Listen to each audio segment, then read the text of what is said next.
নমস্কার। আজ আমি আলু দিয়ে কাতলা মাছের ঝোল রান্না করেছি।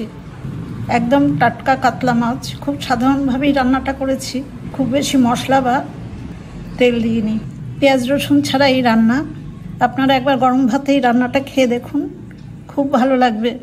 রান্নাটা করবার জন্য প্রথমে গ্যাসের উপরে মিডিয়াম ফ্লেমে আমি একটা কড়াই বসিয়ে তেল দিয়ে দিয়েছি পরিমাণ মতো। আর বাজার থেকে আনা 400 গ্রাম কাতলা মাছ 4টি পিস হয়েছে, ভালো করে ধুয়ে লবণ হলুদ মাখিয়ে 10 মিনিট আগে ম্যারিনেট করে নিচ্ছি। এই মাছ কটা আমি আগে ভেজে নেব। কটা মাছকে একসাথে দিয়ে দিলাম। মাছের একটা পাশ হয়ে গেলে তারপরে উল্টে এপিট ওপিট করে ভাজবো। মাছগুলো দেখুন প্রায় 2 মিনিট মতো আমি এক পিঠ ভেজে নিয়েছি। এবার উল্টে দিচ্ছি।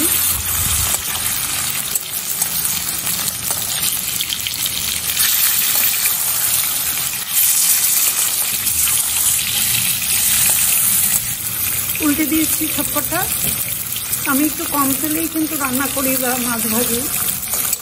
আপনারা মনে হলে আরেকটু তেল দিয়ে নেবেন। মাছের পেছন দিকটাও দেখুন ভাজা হয়ে গেছে। আমি দুটো দিকে লাল লাল করে ভেজে নিলাম। মাছগুলো এবার তুলে নেব। মাছ ভাজাগুলো তুলে নেওয়ার পর আমি কড়াইতে আরও 1 চামচ তেল দিয়েছি। তেলটা গরম হয়ে গেছে। এবার ফোড়নে একটা তেজপাতা দিলাম আর 1/4 চামচ গোটা জিরে। ফোড়নটা ভাজা হয়ে গেছে। এবার ছোট সাইজের 4টে আলু এরকম মাঝখান দিয়ে কেটে দিয়েছি। এই আলুগুলো কাটার পর ভালো করে ধুয়ে জল ঝরিয়ে নিয়েছি। তেলের মধ্যে এখন আমি আলুগুলো সব ভালো করে ভেজে নেব। আলু ভাজাতে আমি পরিমাণ মতো লবণ দিলাম। এই লবণটাই তরকারিতে হয়ে যাবে। আলুর টুকরোগুলো লাল লাল করে ভেজে নিয়েছি। এবার মশলা দেবো। 1 চামচ গুঁড়ো হলুদ জলে ভিজিয়ে পেস্ট করে নিয়েছি। একদম ভর্তি করে 1 চামচ বাটা মশলা। এই মশলাটা জিরে আদা এবং শুকনো লঙ্কা একসাথে আছে। এবার পুরো মশলাটা আমি খুব ভালো করে ভেজে নেব। মিডিয়াম টু হাই ফ্লেমে মশলাটা ভাজতে ভাজতে আমি একটা টমেটো গ্রেট করে রেখেছি, এই টমেটোটাও দিয়ে দিলাম। এবার টমেটোটাও আমি খুব ভালো করে কষিয়ে নেব। যতক্ষণ টমেটোর কাঁচা গন্ধটা না যাবে ততক্ষণই ভাজতে হবে। মিডিয়াম টু হাই ফ্লেমে দেখুন মশলাটা খুব ভালো করে আলুর মধ্যে ভেজে নিয়েছি। এবার পাশের ফ্লেমে গরম জল আছে, আমি সেই জল দেব।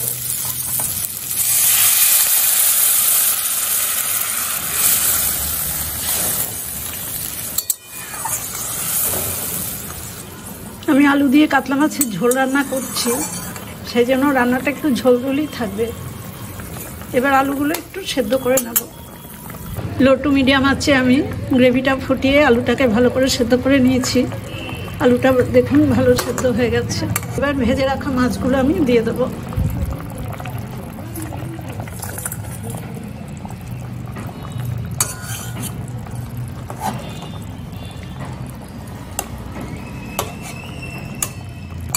মাছগুলো ভালো করে ঝোলের মধ্যে ডুবিয়ে দিলাম আর অল্প একটু জল দিলাম।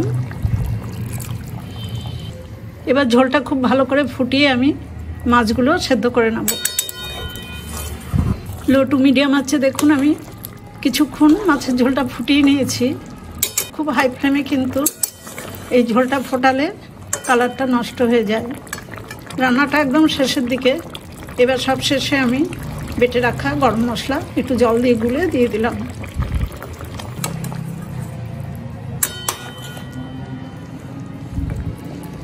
গরম মশলাটা ভালো করে মিশিয়ে দিয়েছি।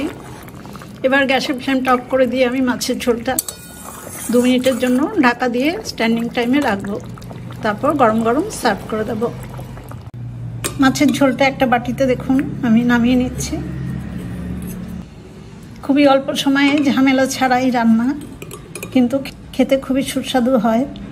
বড় মাছ সবসময় আমরা পেঁয়াজ রসুন দিয়ে করি, কিন্তু পেঁয়াজ রসুন ছাড়াও মাছের ঝোলে খুব ভালো স্বাদ হয়। আপনারা একবার এইভাবে রান্নাটা করুন, করে গরম ভাত বা ফ্রাইড রাইস, পোলাও এসবের সাথে খেয়ে দেখুন। আমার এই রান্নার রেসিপিটা দেখে আপনাদের যদি ভালো লাগে তাহলে একটা ছোট্ট লাইক আর শেয়ার করে দেবেন। সবাই খুব ভালো থাকবেন, সুস্থ থাকবেন। ধন্যবাদ।